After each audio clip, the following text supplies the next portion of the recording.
Episode 44। Ananya फिर से kitchen में। अनन्या ने ईशान को अजीब तरह से देखा, जैसे उसे उसकी बात पर यकीन नहीं हो रहा हो। उसने थोड़ा क्यूरियस होते हुए पूछा, क्या तुम सच कह रहे हो? क्या सच में उस मॉल की एंट्री फीस 1000 से भी ज्यादा है? ईशान को समझ नहीं आया वह कैसे रिएक्ट करे। क्या उसने अभी तक जो कुछ कहा, अनन्या को उन सब से कोई फर्क नहीं पड़ रहा था? उसने उसे ध्यान से देखा। कुछ देर पहले जो उसकी आंखों में आंसू थे वह लगभग गायब हो चुके थे। ऐसा लग रहा था वह शुरू से एकदम नॉर्मल और रिलैक्स थी। उसने गहरी सांस ली और खुद को समझाया, ईशान रिलैक्स, तुझे पता होना चाहिए यह लड़की पागल है और उससे भी ज्यादा कंजूस है। खुद से कहते हुए उसने आह भरी और खुद को शांत किया और हाँ में सिर हिलाया। हाँ, अगर तुम्हें मेरी बातों पर यकीन नहीं हो तो तुम इस बारे में श्रुति से पूछ सकती हो। ईशान को लगा शायद अनन्या को उसकी बातों पर अभी भी यकीन नहीं हुआ था, इसलिए उसने श्रुति का जिक्र करना सही समझा।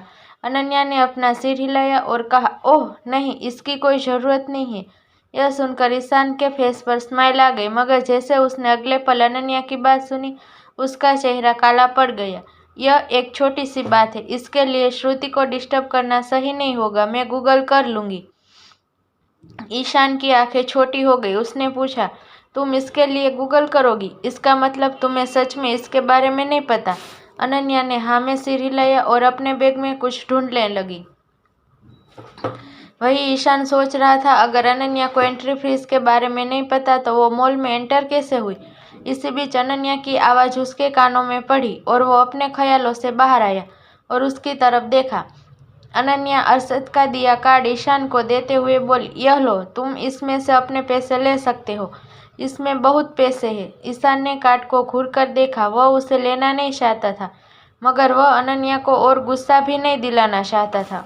ऊपर से उसे श्रुति की कही हर एक बात याद थी। उसने कार्ड लेने के लिए हाथ आगे बढ़ाया। इससे पहले उसके हाथ कार्ड को छू पाते अनन्या ने अपना हाथ पीछे कर लिया। ईशान को यह काफ़ी अजीब लगा, मगर तभी उसे याद आया उसके सामने खड़ी लड़की कितनी ज्यादा कंजूस थी। उसे लगा शायद वह पैसे देने में हिचकिचा रही है। उसने कहा, तुम इसे अपने पास रखो, मुझे पैसे नहीं चाहिए। वो ड्रेस मेरी तरफ से गिफ्ट समझ लेना। नहीं, तुम्हें पैसे तो लेने पड़ेंगे, अनन्या ने जल्दी से जवाब दिया। फिर वह थोड़ा रुकी और आगे बोली, देखो, इसमें बहुत पैसे हैं, तुम इसे संभाल कर रखना और कार्ड रिटर्न करते वक्त मुझे ड्रेस की रिसिप्ट भी लौटा देना। अनन्या ने यह कहा और कार्ड एक बार फिर ईशान की तरफ बढ़ा दिया। ईशान को उसकी बात सुनकर गुस्सा तो बहुत आया, मगर वह कुछ कर भी नहीं सकता था। उसके सामने खड़ी लड़की भले ही कंजूस थी, लेकिन वह अपनी वसूलों की पक्की थी। वो तो किसी की चीज़ लेती थी और ना कभी अपनी चीज़ें किसी को यूज़ करने के लिए देती थी। ईशान कार्ड ले लिया और अनन्या वहाँ से चली गई। निया ने गुस्से में स्टडी टेबल का सामान नीचे फेंक दिया। यह देखकर पायल एक से बेड से उठकर खड़ी हो गई और पूछा, निया, यह सब क्या है? कहते हुए उसने निया को देखा और जैसे उसे सब कुछ समझ आ गया। निया के फेस पर फ्रस्ट्रेशन साफ नजर आ रहा था। उसके हाथ में एक पेपर था जिसे वह बुरी तरह से फाड़ रही थी। थोड़ा रुककर पायल ने कहा, क्या तुम ठीक हो? निया ने जवाब नहीं दिया तो पायल ने आगे कहा, निया, ऐसे कैसे काम चलेगा? तुम्हें पता होना चाहिए तुम्हारे पास सिर्फ आज का वक्त है। अगर तुम इस तरह से फ्रस्ट्रेट होकर काम करोगी तो कुछ भी नहीं होगा। तुम खुद को थोड़ा रिलैक्स करो, उसके बाद ट्राई करो, तुम जरूर कामयाब होगी। तुम इस तरह से हार नहीं मान सकती, तुम कम से कम एक बार अच्छे से कोशिश तो करो। निया बहुत गुस्से में थी। वह इस बात से चिड़ी हुई थी कि उसने पायल की बात क्यों सुनी। उसे पायल की बात सुनना ही नहीं चाहिए था। उससे पहले ही अनन्या के डिज़ाइन में से कुछ डिज़ाइन दे देनी चाहिए थी। अगर उसने ऐसा कर दिया होता तो अभी उसे इतनी टेंशन नहीं होती। आज पहली बार उसे अनन्या के ना होने का दुख हो रहा था। पिछली रात ही वो अनन्या के कमरे में गई थी, मगर उसका कमरा पूरा खाली था। अरशद का कमरा भी लगभग खाली हो चुका है। वहाँ पर सिर्फ उसके कपड़े और अनन्या के कुछ कपड़े बाकी थे। उसने पायल की ओर देखा, लगभग धड़कते हुए बोली, यार प्लीज़, तुम अपनी एडवाइस अपने पास रखो। ऐसा तो नहीं है कि मैं कोशिश नहीं कर रही, मैं कोशिश तो कर रही हूँ ना। अगर मुझसे नहीं बन रहा है तो मैं क्या करूँ? क्या तुम्हें नहीं पता मुझे एक डिज़ाइनर रेडी करने में भी काफ़ी वक्त लग जाता है। मुझे तुम्हारी बात माननी ही नहीं चाहिए थी। अगर मैंने तुम्हारी बात नहीं मानी होती और अनन्या का डिज़ाइन ले लिया होता तो आज यह नौबत ही नहीं आती। कम से कम मैं अपने इंटरव्यू के लिए थोड़ा रिलैक्स रहती, लेकिन अब कोई फ़ायदा नहीं। निया ने यह कहा और अपना सिर पकड़कर बैठ गई। उसे नहीं पता था उसकी बातों ने पायल को कितना हर्ट किया है। पायल को उसके बात करने का टोन अच्छा नहीं लगा था, पर वो उसकी बहन थी और उसे सबसे अच्छे से जानती थी। निया अभी गुस्से में है, इसलिए उसे मुंह में जो आया उसने बक दिया। पायल ने उसकी बातों को दिल पर नहीं लिया।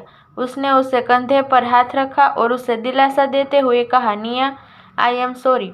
मुझे तुम्हें नहीं रोकना चाहिए था, लेकिन मैं अभी भी वही बात करूंगी। तुम ऐसे अनन्या के ऊपर डिपेंड नहीं रह सकती। आज नहीं तो कल अनन्या को यहाँ से जाना ही था और तुम खुद भी यही चाहती थी। मैं यही कहूँगी, तुम्हारे पास अभी भी वक्त है। अगर तुम चाहोगे तो तुम अपना बेस्ट दे सकती हो। आई नो तुम बेस्ट हो और तुम कर सकती हो। तुम बस खुद को थोड़ा शांत करो और ट्राई करो। तुम एक बहुत अच्छी डिज़ाइन रेडी करोगी।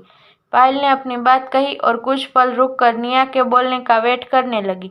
जब निया ने कुछ नहीं कहा और ना उसकी तरफ देखा तो पायल ने एक गहरी सांस ली और वहां से जाने का डिसाइड किया।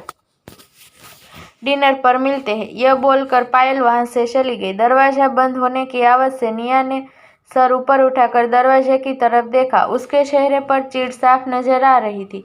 वहीं लिविंग रूम में सोफे पर महेंद्र सिंघानिया चुपचाप बैठे थे। उनके सामने मीनाक्षी जी गुस्से में खड़ी थी और उनके ऊपर सवालों की बौछार करते हुए कह रही थी, डैड, यह सब कब तक चलेगा? आखिर आप सब अरशद से इतना डरते क्यों है? आप लोग खुद तो उसे कुछ कहते नहीं, मुझे भी बोलने नहीं दे रहे। मैं उसकी माँ हूँ, कोई गैर नहीं। मुझे उसे डांटने का, मारने का, उसे अपनी बात मानने के लिए कहने का पूरा हक है। मीनाक्षी जी का साथ देते हुए अमृता जी ने कहा, डैड, मुझे लगता है जीजी का कहना सही है। वो अरशद की माँ है और उनका उस पर पूरा हक है। फिर आप लोग क्यों उन्हें अरशद से बात करने से मना करते हैं? हमें अभी भी याद है जब आप उस लड़की को पैलेस लेकर आए थे, आपने कहा था उसके गले में दर्द है और उसने अपनी माँ को भी खो दिया। ऐसे में उसे कुछ समय तक पैलेस के अंदर रहने देना चाहिए ताकि वह सबके साथ रहकर उसके साथ जो कुछ हुआ उसे भूल सके। मगर धीरे धीरे वह लड़की अरशद के करीब जाती रही। हमने आपसे इस बारे में कई बार कहा, लेकिन आपने कहा वह बच्ची है और हमेशा बात को टाल दिया। और आज आपके सामने अरशद उस लड़की से शादी करने का कहकर उसे अपने साथ लेकर गया। अमृता जी ने यह कहा और वहीं मीनाक्षी जी के सामने अनन्या का चेहरा घूमने लगा। वो अरशद और अनन्या को शादी करते हुए इमेजिन कर पा रही थी। इसे ख्याल से उनका गुस्सा 4 गुना बढ़ गया। उनके दिमाग में अरशद की कही बात घूमने लगी। अरशद ने कहा था, मैंने कभी नहीं कहा, लेकिन यह शुरू से मेरी है। यह मेरी जिम्मेदारी नहीं, मेरी जिंदगी है और अब से यह अनन्या नहीं, अनन्या अरशद सिंघानिया है। मैं आज ही इससे शादी करूंगा और इसे वो सारे अधिकार दूंगा जिसकी यह हकदार सिर्फ यही है और कोई नहीं। याद करते हुए मीनाक्षी को लगा उनका सर दर्द से फट जाएगा। वो महेंद्र जी पर ना गुस्सा निकालते हुए बोली, डैड, आर यू सीरियस? आप किसी छोटे बच्चे की बात मानकर किसी लड़की को उसके साथ रहने के लिए हाँ कैसे कर सकते हैं? वह भी तब जब आपको पता हो वो लड़की ना तो हमारे स्टेटस से मैच करती है और ना ही हमारे सामने खड़े होने की उसकी औकात है। आपने किस बेस पर उस लड़की को अरशद के साथ रहने पर हामी भरी थी? आपने हमसे कहा था उस लड़की की आवाज़ चली गई है, एक बार उसका आवाज़ वापस आ जाए, वह ठीक हो जाए तो आप उसे उसकी पैलेस से दूर कर देंगे। मगर उसके बाद आप एक एक बहाना बनाते गए और हमें चुप कराते गए। लेकिन आज नहीं, आज आपको बताना पड़ेगा आपने ऐसा क्यों किया। डैड, महेंद्र जी काफ़ी समय से अपने दोनों बहुओं की बातें सुन रहे थे और अब उन्हें भी गुस्सा आने लगा था। तुम मुझसे पूछने की बजाय इस बारे में अपने पति से जाकर क्यों नहीं पूछती? वह तुम्हें अच्छे से एक्सप्लेन कर सकता है आखिर मैंने ये सब क्यों किया। महेंद्र जी ने कहा और छड़ी के सहारे खड़े हो गई। उनकी बातों में गुस्सा साफ झलक रहा था। वहां से जाते जाते उन्होंने आगे कहा, मैं तुम्हें वार्न कर रहा हूँ, उस लड़की के साथ कुछ भी गलत मत करना। कहीं ऐसा न हो तुम उस लड़की को अपने बेटे से दूर करते करते खुद ही अपने बेटे से दूर हो जाओ। यह कहने के साथ ही महेंद्र जी वहां से चले गए। उन्होंने एक बार भी पीछे मुड़कर अपनी बहुओं को नहीं देखा। वहीं उनकी दोनों बहुओं हैरानी से उन्हें जाता हुआ देखती रही। सूरज ढल चुका था और रात हो चली थी। अनन्या किचन में थी और अरशद के लिए डिनर बना रही थी। वह बहुत खुश थी। यहाँ उसे ना तो कोई रोकने वाला था और ना टोकने वाला। वह जो चाहे कर सकती थी, जहाँ मन करे जा सकती थी। कुल मिला जुला कर यह घर उसका था और वह इस घर की मालकिन थी और यह सब उसका हुक्म चलने वाला था। वह खुशी खुशी अपने पति के लिए खाना बना रही थी और वही किचन में मौजूद शेफ और बटलर के माथे से पसीने आ रहे थे। उन्हें डर था कि कहीं अनन्या खुद को चोट ना पहुंचा ले।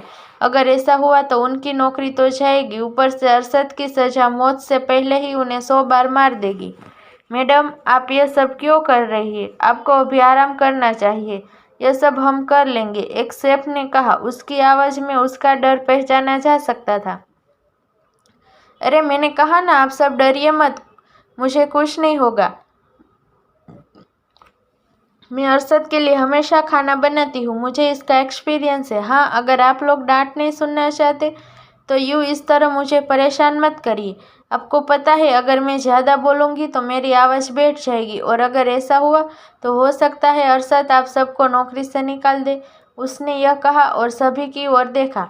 सबके चेहरे पर डर देख उसे अंदर ही अंदर बहुत हंसी आ रही थी।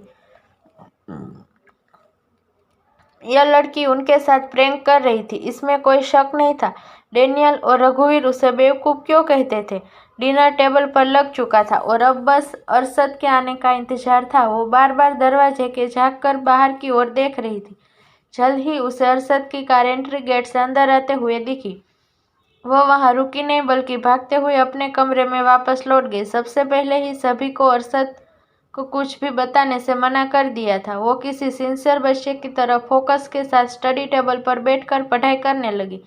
जैसा किसी ने सोचा था, अगले ही पल उसके रूम का डोर ओपन होगा। दरवाजे की ओर देखा, वहां अरशद था। उसे खुद को नॉर्मल दिखाया, बड़े आराम से मुस्कुराते हुए पूछा, तुम आ गई? तुम जल्दी से फ्रेश हो जाओ, मुझे बहुत भूख लगी है।